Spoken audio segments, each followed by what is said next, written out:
شکریہ ادا کرنا چاہوں گا آپ لوگوں کا کہ اس تقریباً پچھلے کوئی 1 مہینے میں 4تھی بار مجھے بات کرنے کے لیے یونیورسٹی میں بلایا جا رہا ہے، اور اس سے نظر آتا ہے کہ آپ لوگ جو ہے کتنا آپ کے اندر جوش و ولولہ ہے کہ آپ ادب اور علاقائی ادب اور شاعری اور سماجی ان تمام مسائل پہ بات کر کے سب کو جو ہے وہ اجاگر کرنا، نہ صرف اجاگر کرنا چاہتے ہیں بلکہ ان کا ایک حل، ایک مستقبل سب ہمیں جو ہے وہ دکھانا چاہتے ہیں۔ چونکہ میرا موضوع ہے اور میرے پاس وقت کم ہے اور میں خود کروا چکا ہوں بہت زیادہ، تو میں سیدھے جو ہے وہ بلوچی ادب کی طرف آتا ہوں۔ سب سے پہلے تو ہم بلوچی ادب کی طرف اگر آتے ہیں تو ہمیں اس میں دیکھنا یہ ہوگا کہ ایک زبان جو خاص طور پہ ہماری زبانیں ہیں اس خطے کی، ان کے ساتھ ایک مسئلہ درپیش آتا ہے ہمیں، وہ یہ ہے کہ ہمارے پاس کوئی ریٹن ہسٹری موجود نہیں ہوتی۔ وہ اکثر ہمارے ساتھ یہ مسئلہ یوں آتا ہے کہ جو بادشاہتیں یا جو ریاستیں جو ایک ادب کو، جو ایک زبان کو پروموٹ کرتی ہیں، وہ ایک شاعر سے شعر تو سن لیتی ہیں، وہ ایک شاعر سے شعر سننا چاہتی ہیں، وہ ایک داستان کو اسے داستان سننا چاہتے ہیں، مگر وہ اپنی کاغذی کارروائیاں جس طرح ہماری ریاست میں انگریزی میں ہوتی ہیں، تو بلوچستان جو موجودہ بلوچستان ہے وہاں پر بھی سرکاری ساری کارروائیاں فارسی میں ہو کرتی تھیں۔ بلوچی زبان کو اور اس کے ادب کو 3 حصوں میں عام طور پہ تقسیم کیا جاتا ہے۔ کلاس کی شاعری کا ادب جس کی تاریخ کوئی متعین نہیں ہے، اور اس میں سب سے حسین جو اس کا منظر نامہ ہے وہ یہ ہے کہ بلوچی کے 3 بنیادی ڈائلیکٹ مکرانی، رخشانی اور سلیمانی، تینوں کے اندر یہ روایتیں نظم کی صورت میں موجود ہیں، اور تینوں زبانوں میں، تینوں لہجوں میں ان میں ایک فرق یہ آتا ہے کہ جو فضا ہے وہ تبدیل ہو جاتی ہے، مگر شعر کا جو متن ہے، جو داستان ہے، اس پہ کوئی فرق نہیں پڑتا۔ مطلب جب آپ سلیمانی میں دیکھیں گے، جب سدھی کی طرف جاتے ہیں رند حضرات، یہی کہانی شیمولی کہانی کی یہاں مکران میں آپ جب سنیں گے تو آپ کو اس کے اندر ایک پہاڑی فضا نظر آئے گی۔ یہی کہانی جب آپ شعر کی صورت میں سنتے ہیں رخشان میں تو میدان اور صحرا آپ کو نظر آتے ہیں، اور جب یہی کہانی آپ کو سلیمانی کو سننے کو ملتی ہے تو اس میں آپ ایک چیز دیکھتے ہیں کہ اس کی فضا جو ہے ان دونوں سے بالکل مختلف ہو چکی ہے، اس کا ماحول بالکل مختلف ہو گیا ہے۔ اب کلاسیکی شاعری میں جو انگ ہے وہ اس قدر عجیب و غریب ہے کہ وہ اس تمام دور میں جو 300-400 سال پر مشتمل ہے، کبھی کبھی یوں گمان ہوتا ہے کہ ایک ہی شخص ہے جو یہ تمام شاعری کر رہا ہے، اور اس شاعری کی سب سے بڑی خوبی ہے کہ جو اس کے مرکزی کردار ہیں، چاکر رند ہوں، شیخ مرید خود ہوں، حانی ہوں، معناز ہوں، پیا ہوں، صدوں ہوں، شاعر جس نے انہیں لکھا ہے خدا جانے کون تھا، مگر اس کا دعویٰ ہے کہ یہ تمام شعر نظرات کے اپنے ہیں۔ نظم کی صورت، نظم کی جو حیت ہے وہ معرہ کی ہے،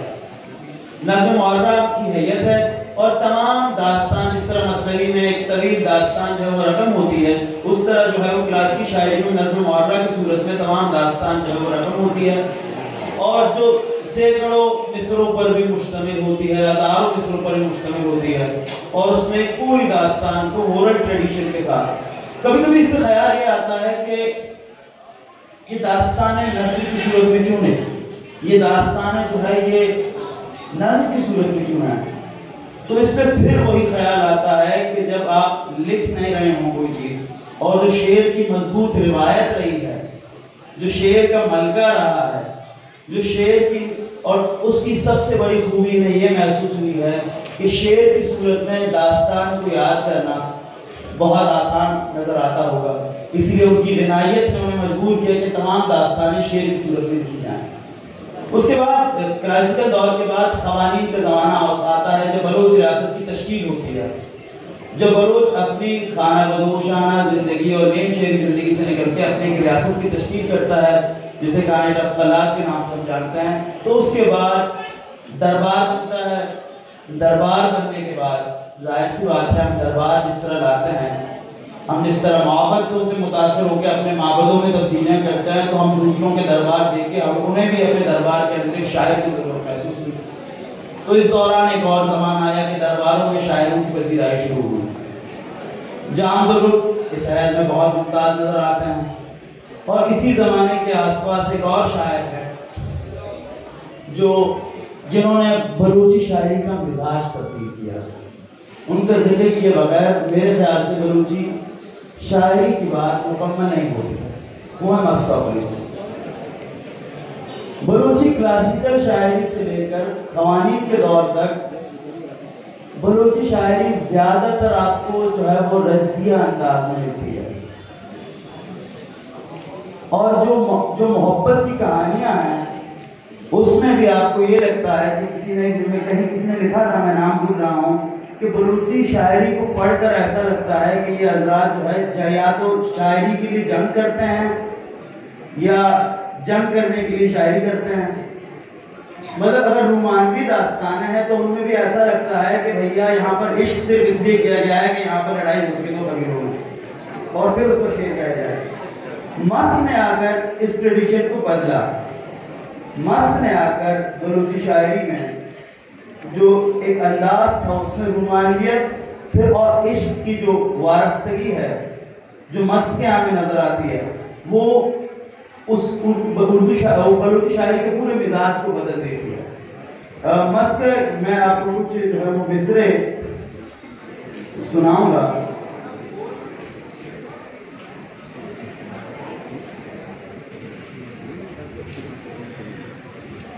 مصر کہتے ہیں، کاتبو اشتگاں سمولے کوہنے بانڈواں، میں آیا ہوں اور سمول جو ان کی محبوبہ ہے اس کے ٹوٹے ہوئے گھر کے پاس کھڑا ہوں، آتوا من کے بانڈواں آوا لے گرا، میں اس لیے آیا ہوں کہ وہ محبوب جو اب نہیں رہا اس کے گھر کے ملبے سے اس کا حال پوچھوں۔ سنگ نگال آئے تھکلی سنگارا دیا، اگر یہ پتھر مجھ سے بات نہ کریں گے تو میں نے ڈانٹوں گا کہ مجھ سے بات کریں۔ سنگ نگال آیا بادشاہی درری بانو کا، مگر مجھے لگتا ہے یہ پتھر بھی اپنی مالکن کی جدائی میں خاموش ہو گئے ہیں۔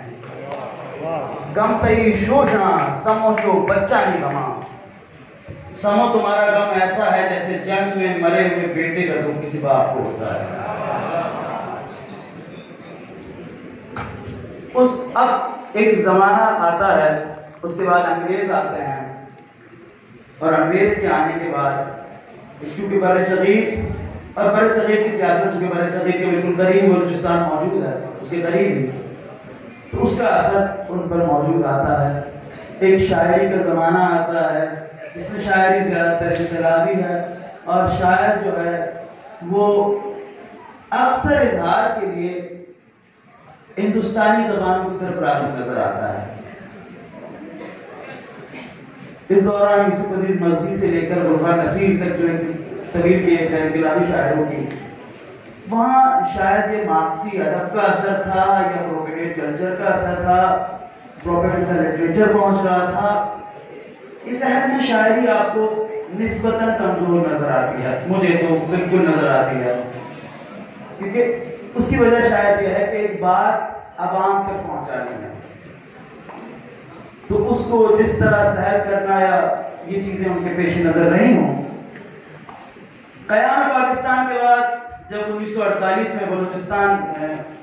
کا اعلان کروایا گیا تو اس کے بعد جو ہے وہ ایک اور چیز ہمیں نظر آتی ہے کہ شاعر اور ادیب جو ہے انہوں نے اپنی زبان کی پریزرویشن کے لیے، اسے محفوظ رکھنے کے لیے 1949 میں علاق کے ایک سال بعد بلوچ رائٹرز گلڈ کا قیام ہوا، اور پھر اس کے بعد 1951 میں جس شہر میں ہم سے جگہ ہیں، یہ جو ڈائری ہے، چونکہ یہ شہری زندگی تھی، اور یہاں پر ان لوگوں نے پہلی بار ایک رسالہ بلوچی 1951 میں اولس کے نام سے شروع کیا، اور شاعری اور نثر کی جو مختلف روایتیں جو بیچ میں خلا تھی ہمارے یہاں نثر کی، اس کو جو ہے وہ پر کرنے کی کوشش کی گئی۔ اس عہد کے شاعروں میں اگر ایک نام ایسا ہے جس کے لیے بغیر ہم آگے نہیں بڑھ سکتے، وہ ہے سید ظہور شاہ ہاشمی کا۔ انہوں نے جب دیکھا، اپنے اطراف کی زبانوں کی طرف دیکھا اور ادب کی طرف دیکھا، تو نہ صرف انہوں نے بلوچی کی پہلی ڈکشنری لکھی سیرگنز کے نام سے، جب انہوں نے دیکھا کہ بلوچوں کے پاس تو اپنی کوئی لغت ہی نہیں ہے، وہ ہر طرح سے بلوچی زبان کو ایک مکمل رکھنے کی خواہش رکھنے والے ادیب تھے۔ نثری نظم سب سے پہلے بلوچی میں انہوں نے لکھی، پہلا ناول بلوچی کا انہوں نے لکھا، علامتی افسانوں جو چیزیں بلوچی میں انہیں کم نظر آئی وہ انہوں نے اس کو پورا کرنے کی کوشش کی اور بہت اعلیٰ انداز سے پورا کیا۔ حیرت ہوتی ہے کہ ایک آدمی اتنا کام کس طرح کر سکتا ہے۔ اس کے بعد 1 یونٹ کا ٹوٹنا، میں تمام باتیں اس لیے کر رہا ہوں کہ بلوچ کی شاعری اور بلوچ کا ادب جو ہے وہ اپنے گرد و نواح سے اس طرح جڑا ہوا ہے، اپنے حالات سے اس طرح جڑا ہوا ہے کہ ان تمام چیزوں کے بغیر ہم انہیں اس طرح نہیں سمجھ سکتے۔ 1 یونٹ کے بعد زمانہ آتا ہے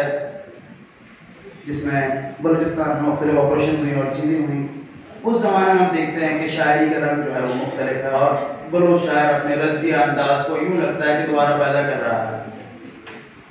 اور اسی دوران ہم یہ دیکھتے ہیں کہ شاعری اب جو ہے وہ روایتی کلاسیکی شاعری جو نظم معرہ کی صورت میں ہمارے پاس تھی، جسے بلوچ شاعر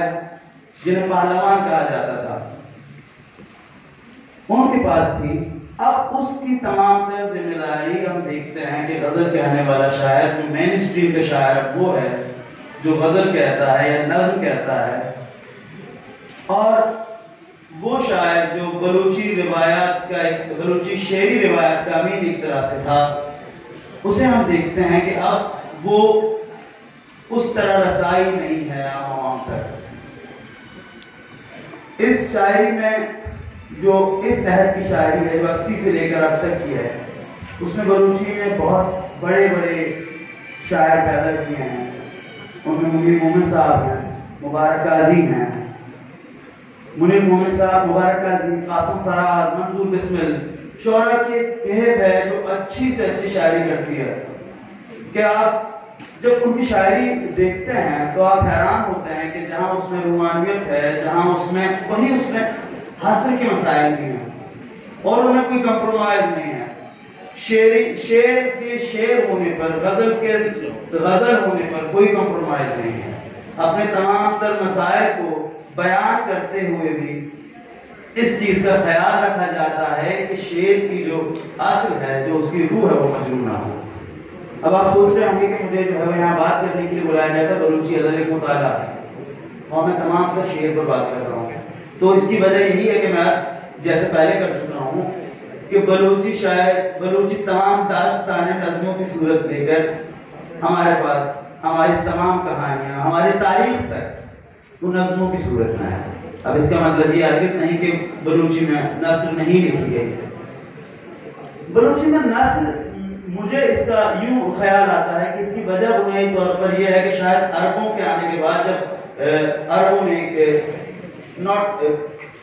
خلیفہ دوم کے زمانے میں نہیں بلکہ اس کے بعد جب ابھی عرب دوبارہ آئے اور گوادر جو ہے ولایت کا حصہ بنا،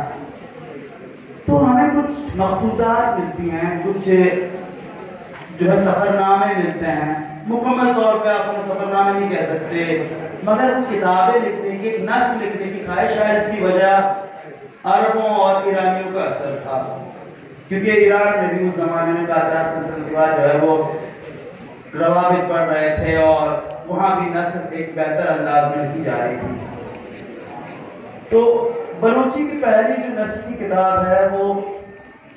غالباً 1780 میں لکھی گئی تھی، کمالات جسکی صاحب نے لکھی تھی، اس کا نام تھا بلوچی لفظ۔ ایک مختصر سے کتابچہ ہے جس میں کچھ محاورے ہیں، کچھ ان کی اپنی شاعری ہے، کچھ انتخاب ہے اور ڈھیر ساری فارسی ملی ہوئی بلوچی زبان آپ کو اس کے اندر ملتی ہے۔ پھر اس کے بعد مختلف لوگ ہیں جن کی کچھ چیزیں ملتی ہیں مگر کتابی صورت میں واضح نہیں ہیں۔ پھر سید ظہور شاہ آشٹی ہیں، انہوں نے اب بلوچی زبان کو دوبارہ ریوائول کیا، خاص طور پہ نثر میں انہوں نے ناول لکھے، افسانے لکھے، ان کی دیکھا دیکھی لوگوں نے لکھنا شروع کیا۔ بلوچی میں نثر جو مروجہ نثر ہے اس کی تاریخ کوئی 70 سے 80 سال ہے، جس میں افسانے، ناول اور تمام چیزیں لکھی گئی ہیں، مگر اس مختصر عرصے میں بھی بلوچی نے بہت اچھے افسانے نگار پیدا کیے ہیں۔ ان میں نعمان صاحب ہیں، ڈاکٹر انیف شریف ہیں، ان میں جو ہے ساحل حسین تھے، اے آر دار صاحب ہیں، منیر مومن صاحب بھی افسانے لکھتے ہیں۔ تو افسانے لکھنے والے نسل کی عمر بلوچی میں بہت کم ہے، ابھی کم سے ہے بلوچی کی نسل، مگر اس میں بہت اعلیٰ قسم کے جو ہے وہ نسل نگار پیدا ہوئے ہیں، اور یہ امید ہے کہ آگے جا کے جو ہے بلوچی نسل بھی بلوچی شاعری کی طرح رخشندہ روایت لے کے ہمارے سامنے کھڑی ہوگی۔ اور اب میں اپنی بات ختم کرنے سے پہلے منیر مومن صاحب کی ایک نظم ہے جو ہمارے دوست احسان اصغر صاحب نے بلوچی میں ترجمہ کیا ہے۔ اس کی وجہ یہ ہے کہ میں آپ تک یہ پہنچا سکوں کہ بلوچی میں اب کس انداز کی شاعری ہو رہی ہے۔ نظم ترجمہ کیا احسان اصغر نے، منیر مومن صاحب کی نظم ہے، اس کا عنوان ہے جلا وطن۔ ایک زمانے میں تو چراغ تھا اور میں تیری مانگی ہوئی دعا، تجھے کوئی آنکھ درکار تھی نہ مجھے کوئی لفظ، تو بے شمار روشن تھا اور میں بے انتہا سروں سے لبریز۔ ایک وقت میں تو چراغ تھا، پھر زمانوں نے ہمیں دیکھا اور ہم اپنی آزادی سے جلا وطن کر دیے گئے۔ اب ہمارے چاروں سمت آنکھوں اور لفظوں کی دیواریں ہیں، لیکن ان دیواروں کے اس اور تیری آزادی، تیری روشنی اور تیری موسیقی سمیت ہمارا انتظار کر رہی ہے۔ شکریہ۔